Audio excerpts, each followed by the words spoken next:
大家好，今天是2022年的8月31号，这里是深圳的比亚迪工厂发出了工厂告示，从9月1号开始呢，将进行封闭式管控，解封的时间将转为封闭期间，所有员工将不得外出。大家看，现在很多同事都感到恐慌不已，纷纷都赶往我们工厂超市开启大采购，现场可以用人山人海来形容。疫情3年，大家都不稳定，已经不知道什么时候出头。大家看，超市的刘姐对于工厂，真希望疫情可以早点过去，要不然我们打工人不怎么可能一天一点的20来天。这是怎么搞？我怕等一下进去出不来了。你真的想一下先，你看一下怎么搞先，怎么搞先。现在来，现在这样子肯定是那个的呀，怎么搞的？哇塞，真的是，那是要回还是不回呢？这样子是，哇，现在可能是好多人都不敢回啊，应该是。哦哟，那这样子是进还是不进呢？哎呦我的天，进不进的先来听一下。哦哟，我的天哪，这样子怎么搞？这个都要跑路了。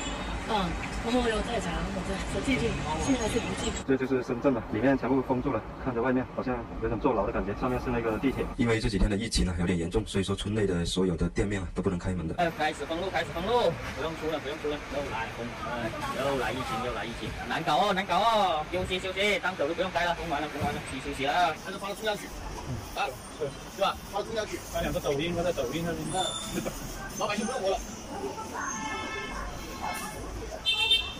同学们，大家晚上好啊！今天是8月30号，想必大家都看过那个视频的抖音快手啊。深圳这边的疫情非常的严重啊，然后就在龙华区啊，我们这里是关南副食厂，昨天晚上将这里已经全部围起来了。大家再看一下，我住的一个地方盐公寓，这里已经有那个铁笼子全部围起来了。刚刚吃了饭，本来说从这个地方过去，再看一下，这里已经过不去了，他妈的非得要绕道啊，从红色栅栏里面绕进去。现在我们的这个又要开始封闭式的管理，现在只能是3点一线了，去那个每天除了要上班，然后下班以后别说是吃个饭。深圳尤其是今年呢，我们这个疫情反复啊，中途的话也有好几次。我们这边的话，现在是天天做核酸，喉咙都捅破了，办法呀！疫情之下，所有人都要遵守啊。这里现在要求的是出示，不是24小时的防疫码。是我们百大门从这个地方进去的话，要有24小时的核酸证明。给大家看一下，那对面就是我们副食厂的厂区，这里就是我们的百大门。然后的话，往这边的话，现在都搭建了这个红色的这个栅栏了。现在我要从这个栅栏里面才能进得了我的宿舍，现在哪里都去不了。然后这边的话，我们现在是每一天都要做核酸的，而且你不做的话，公司有规定的，就违反了防疫法呀，有可能会被开除。打工生活真不容易啊！